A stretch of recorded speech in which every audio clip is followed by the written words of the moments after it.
मुजफ्फरपुर के एसकेएमसीएच में लावारिस शवों के अंतिम संस्कार में देरी और अमानवीय स्थिति को लेकर गंभीर आरोप लगे हैं। अधिवक्ता एसके झा ने राष्ट्रीय मानवाधिकार आयोग नई दिल्ली और बिहार राज्य मानवाधिकार आयोग पटना में 2 अलग-अलग याचिकाएं दायर कर तत्काल हस्तक्षेप की मांग की है।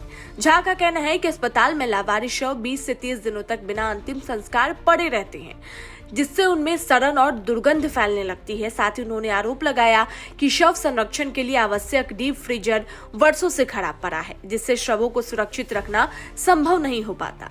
झा ने इसे मानवाधिकारों का घोर उल्लंघन और अस्पताल प्रबंधन की गंभीर लापरवाही बताया।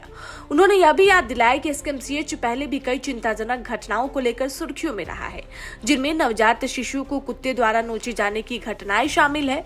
अधिवक्ता झा ने पूरे मामले की विस्तृत जांच और दोषियों पर कठोर कार्रवाई की मांग की है। आपका नाम है शत्रुघ्न सर। देखिए, मामला यह है कि हमें यह जानकारी मिली कि एसकेएमसीएच मुजफ्फरपुर में जो लावारिस लाशों को 20 दिन 30 दिन तक भी उनका अंतिम संस्कार नहीं किया जा रहा है। फिर हमें डिफरेंट मीडिया सोर्स से हमको यह भी जानकारी मिला कि वहाँ का जो डीप फ्रीजर है जिसमें लावारिस शवों को रखा जाता है, वह डीप फ्रीजर भी खराब पड़ा हुआ है। जो नियमावली है, उस नियमावली के आलोक में मेडिकल प्रशासन के द्वारा या संबंधित अधीनस्थ प्राधिकारियों के द्वारा जिनकी यह जिम्मेवारी बनती है कि लावारिस शवों को तय समय सीमा के बाद में उसको ससम्मान अंतिम संस्कार करना है, तो वह प्राधिकारी लोग अपने दायित्वों का निर्वहन सही से नहीं कर रहे हैं। तो यह मानवाधिकार का बहुत ही बड़ा गंभीर मामला है उल्लंघन का। कारण यह है कि यह मेडिकल कॉलेज का आज का मामला नहीं है। हम मेडिकल कॉलेज को पिछले 15 वर्षों से हम उस समय से मेडिकल कॉलेज का हम लड़ाई लड़ रहे हैं जिस वक्त में मेडिकल कॉलेज में कभी मानव कंकाल की खरीद फरोख्त की बात भी सामने आई थी।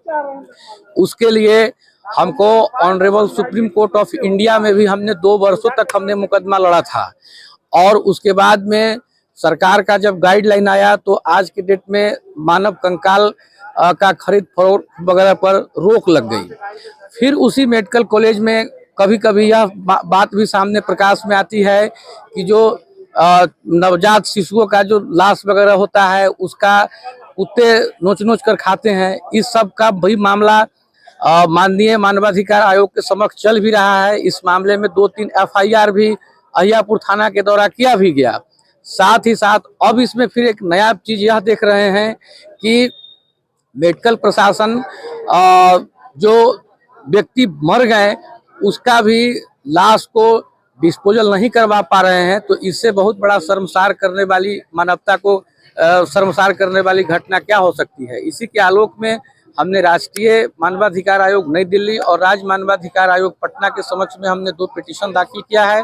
और हमने अर्जी में यह माननीय आयोग से यह डिमांड किया है कि मेडिकल प्रशासन और जिला प्रशासन मुजफ्फरपुर को इमीडिएट इसमें आदेश दिया जाए कि मामले का जो है सो त्वरित निष्पादन हो। जो लाश जो बरामद होते हैं उसका ससमय जो उसका जो सीमा जो दिया गया है, टाइम वगैरह जो दिया गया है, उस टाइम के बाद में उस लाश का ससम्मान डिस्पोजल होना बहुत ही जरूरी है। जो कोई भी, मान लिए सुप्रीम कोर्ट ऑफ इंडिया का डिफरेंट जजमेंट है, जिस जजमेंट में यह कहा गया है कि किसी भी व्यक्ति का जो अंतिम संस्कार होता है वह अंतिम संस्कार ससम्मान पूर्वक होना चाहिए।